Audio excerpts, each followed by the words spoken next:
morning, Your Honors. Good morning. May it please the Court, Jared Beck on behalf of Appellant Lisa Lehman. And if it would please the Court, I'd like to reserve 2 minutes for rebuttal. Thank you. Thank you.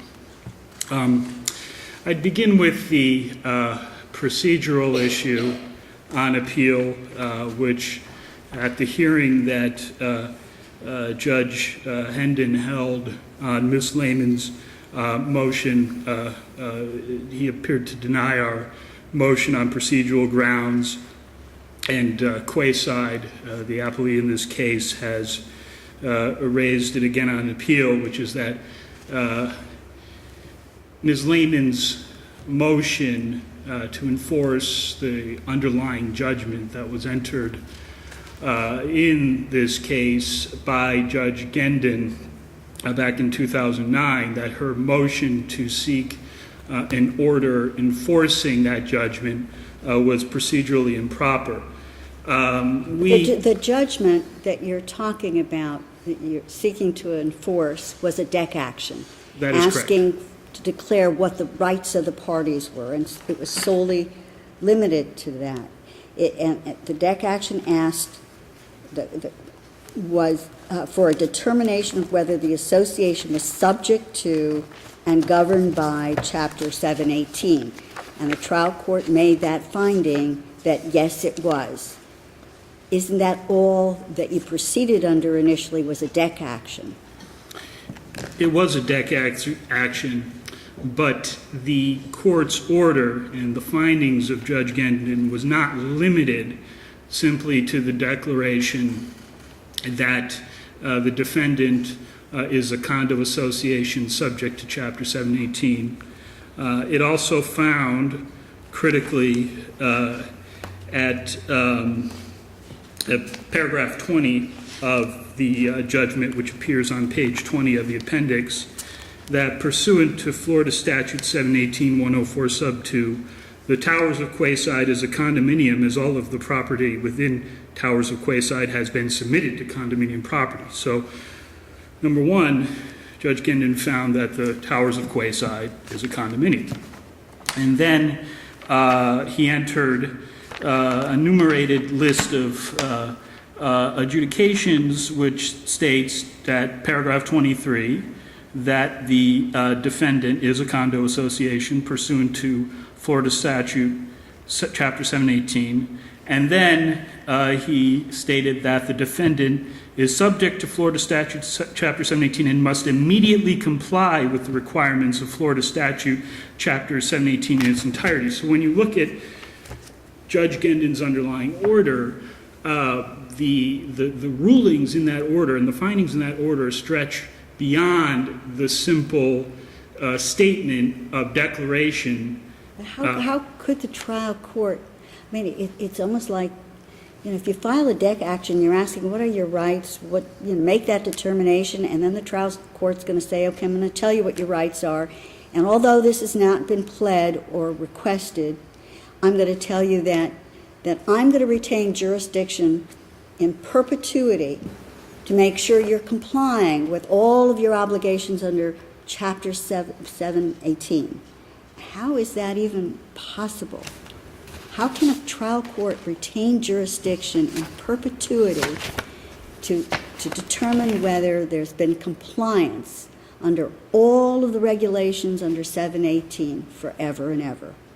Well, on a deck action. On a deck action. Well, Your Honor, I was not counsel in the underlying litigation. I only was retained for purposes of Ms. Lehman's motion to enforce a judgment. But I can say that if there's any question such as you just raised as to the scope of a declaratory judgment action, that's for the defendant to raise in the underlying litigation and on appeal if necessary. Let me just add to that a little bit. I don't see anything in paragraphs 21 through 25 of that judgment of the deck action that requires the defendant in that action to take any affirmative action to write any new document. Well, because that's really what this is about. Right, and immediately comply.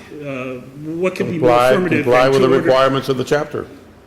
what could be more affirmative than to say to someone, you must immediately comply with this law, number one. Number two, But assuming they don't comply, then wasn't the trial court correct in saying if there is a lack of compliance, then you have to file a separate action, do something different in order to enforce compliance? Section 86.061 of the Florida statutes, that's the statute which provides that a court may effect supplemental relief to ensure compliance with declaratory relief orders. That's precisely what we did in this case. We filed a motion for the court.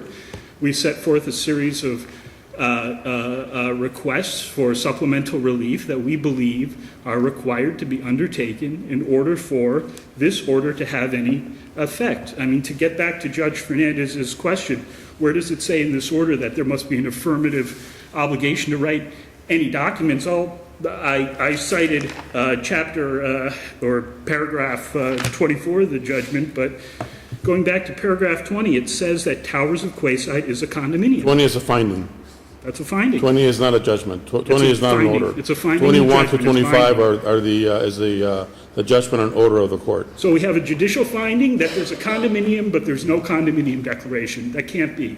Can't be as a matter of Florida law. Every condominium has to have a condominium declaration. It's fundamental.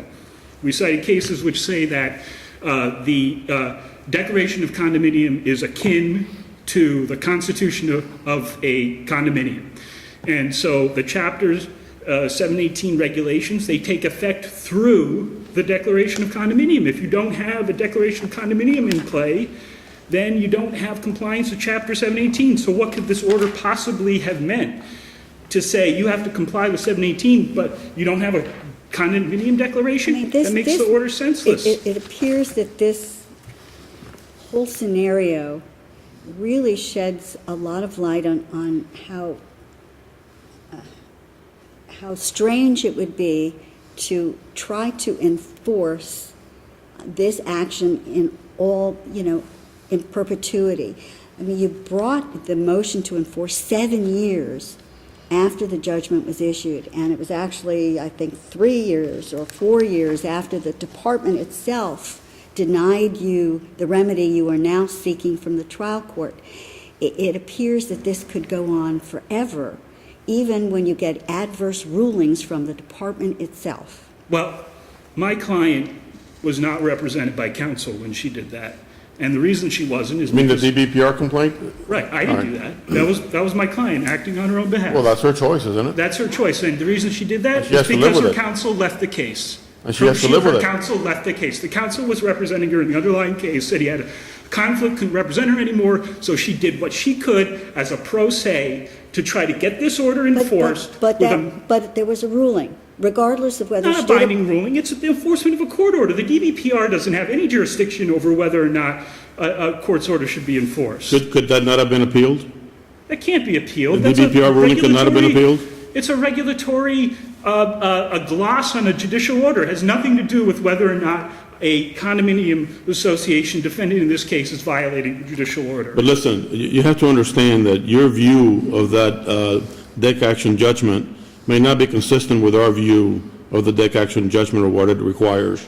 I see your body language, I see your demeanor, I see the way that you're arguing. I've been nothing but respectful, Your Honor. No, I didn't say you were disrespectful. Okay. I'm seeing a lot of passion in your argument. Maybe I'm reflecting 7 years in a Kafkaesque legal system that my clients bring to this case. Is that how you see it? Yeah, I understand your argument. I don't think there's anything more for me to say. What's that? I understand your argument. Thank you, Your Honor. And we waited a year and a half for the underlying hearing, so I apologize if I'm frustrated, but the order we got from the judge was to have us seek an extraordinary writ, which baffles me what that would even mean. But unless the court has any further questions.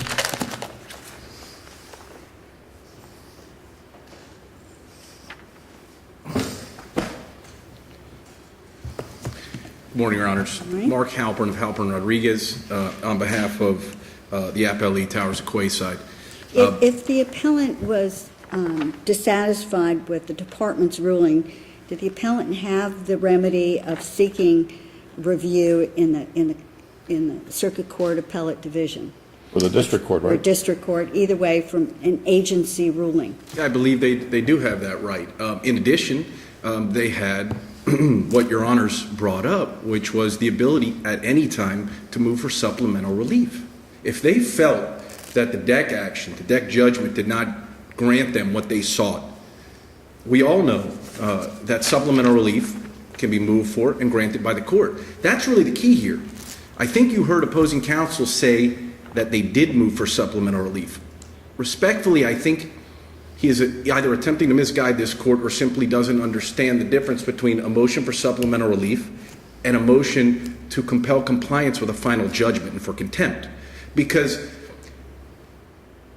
as this panel understands, they are asking for some extraordinary things here. Not asking, they are saying that my client violated a final judgment by not recording a brand new declaration of condominium. Well, it seems to me that what they want is for the Master Association to become the only condominium association for all 5 of the sub-associations and do everything the same way for everyone. Yeah. But that's not the way it works, and Heron deals with that issue, doesn't it? Absolutely.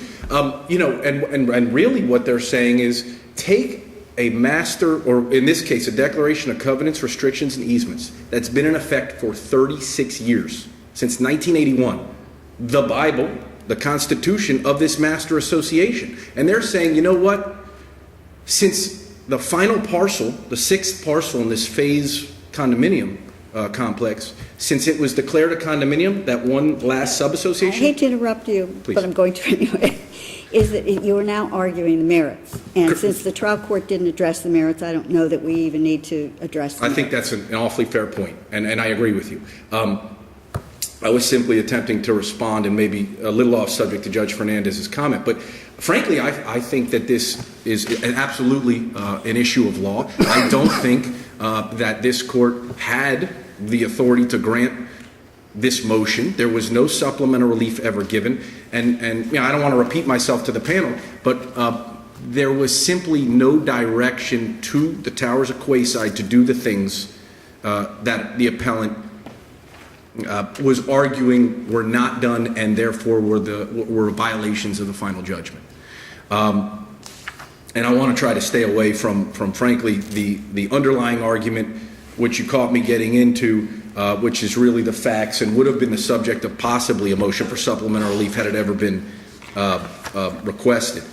But I really find or believe that this appeal is limited to that issue. Is the court found the relief wasn't requested, and therefore that my client, the Master Association, was not in violation of the court's order. And I'm happy to field questions, but to kick around the facts, Judge Rothenberg, as you pointed out, would probably be inappropriate at this stage.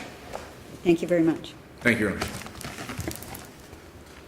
Counsel, you do have 2 minutes left for rebuttal. Thank you, Your Honor. I'm just going to address the issue of procedure.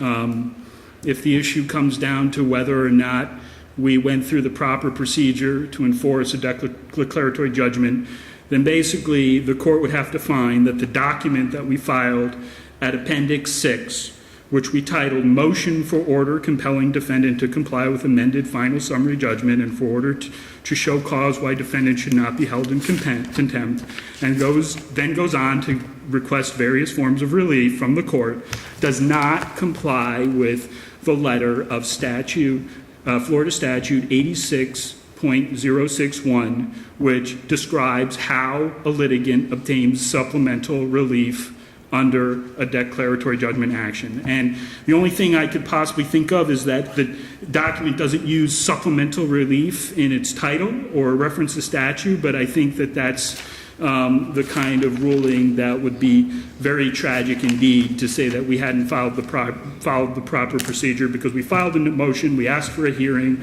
we had an evidentiary hearing, the judge even rejected their procedural argument at the outset, and so I don't think there's any question as a matter of Florida law or based on this record, that we didn't follow the proper procedure under Section 86.061 Florida statutes to seek enforcement or supplemental relief pursuant to declaratory relief action. Thank you very much, Your Honors. Thank you very much.